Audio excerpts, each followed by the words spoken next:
வணக்கம். தமிழ் ஃபுட் கார்னர்ல புடலங்காய் பருப்பு சில்லி பண்ண போறோம். இது காரக்குழம்பு, ரசம் சாதம் இதுக்கெல்லாம் சைட் டிஷ்ஷா வச்சு சாப்பிட்றதுக்கு ரொம்ப சூப்பரா இருக்கும். இப்போ எப்படி பண்றதுன்னு பார்க்கலாம். இது வரைக்கும் தமிழ் ஃபுட் கார்னர் சேனலை சப்ஸ்கிரைப் பண்ணாதவங்க சப்ஸ்கிரைப் பண்ணிக்கோங்க. 1/4 கிலோ புடலங்காயை வாஷ் பண்ணிட்டு சின்ன சின்ன பீசஸா கட் பண்ணி வச்சிருக்கேன். 75 கிராம் கடலை பருப்பை வாஷ் பண்ணிட்டு 2 மணி நேரமா ஊற வச்சிருக்கேன். இந்த மிக்ஸி ஜார்ல 2 காஞ்ச மிளகாய்,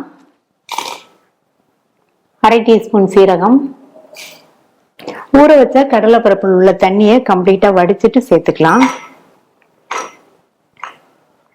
இந்த பருப்புக்கு மட்டும் தேவையான அளவு உப்பு.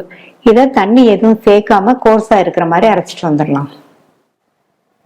அரைச்சாச்சு. இப்ப இதை ஆவியில வேக வைக்கணும். இதுல இருந்து கொஞ்சம் கொஞ்சமா எடுத்து இந்த மாதிரி பிளாட்டா கொண்டு வந்துருங்க.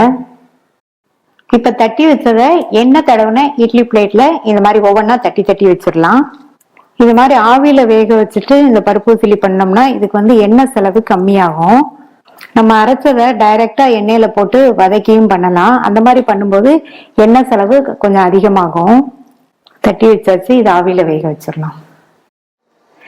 இதை வேக வைக்கிறதுக்கு இட்லி பாத்திரத்துல தண்ணி விட்டு நல்லா கொதிச்சிட்டு இருக்கு. நம்ம தட்டி வச்சதை வச்சுட்டு மூடி வச்சிருங்க. மீடியம் ஃப்ளேம்ல 6ல இருந்து 7 நிமிஷம் வேகட்டும். இப்ப 7 நிமிஷம் ஆச்சு. இப்ப வெந்துருச்சு. வெளியில எடுத்து வச்சு ஆற விட்டுறலாம். இப்ப ஆறிடுச்சு. இத மிக்ஸி ஜார்ல இந்த மாதிரி 1-2 உடைச்சு விட்டு சேர்த்து இந்த மாதிரி சேர்த்துட்டு மிக்ஸிய ஸ்பீடா ஓட விடாம பழுத்துல போட்டு உதிர் உதிரா இருக்கிற மாதிரி அரைச்சிட்டு வந்துருங்க.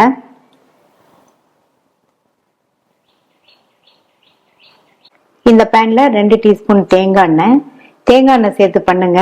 நல்லா வாசனையா டேஸ்டா இருக்கும். எண்ணெய் சூடானதும் இதுல 1/2 டீஸ்பூன் கடுகு, 1/2 டீஸ்பூன் உளுந்து, இது கூட 2 கட் பண்ண காஞ்ச மிளகாய், 2 பிஞ்ச் பெருங்காய பவுடர் சேர்த்துட்டு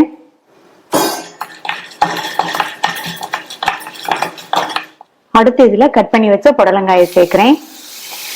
இது கூட 2 பிஞ்ச் மஞ்சள் தூளும் இந்த காய்க்கு தேவையான அளவு உப்பும் சேர்த்துட்டு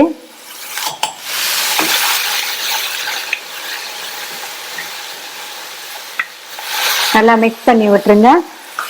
அடுத்து இதுல 1/4 கப் போல தண்ணி சேர்க்கிறேன்.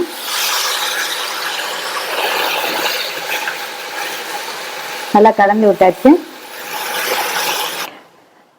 மூடி வச்சிடலாம். காய் வெந்து வரட்டும். காய் ரொம்ப சாஃப்டா வெந்துடக்கூடாது. வெந்துட்டு இருக்கும்போது இடையில ஓபன் பண்ணி பார்த்து கிண்டி விட்டுக்கங்க.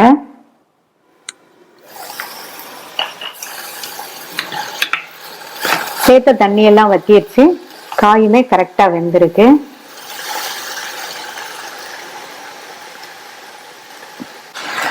அடுத்து இதுல கடலைப்பருப்பு,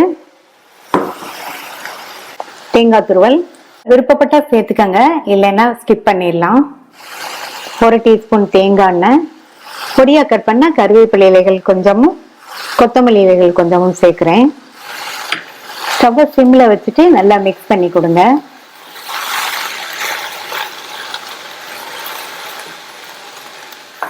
இந்த ஸ்டேஜ்ல டேஸ்ட் பண்ணி பார்த்துட்டு தேவைப்பட்டா உப்பு சேர்த்துக்கங்க. 2 நிமிஷமா நல்லா மிக்ஸ் பண்ணி விட்டாச்சு. ஸ்டவ் ஆஃப் பண்ணிடலாம். புடலங்காய் பிடிக்காதவங்க கூட இந்த மாதிரி செஞ்சு கொடுத்தோம்னா நல்லா விரும்பி சாப்பிடுவாங்க. சுவையான புடலங்காய் பருப்பு சில்லி ரெடி ஆயிடுச்சு.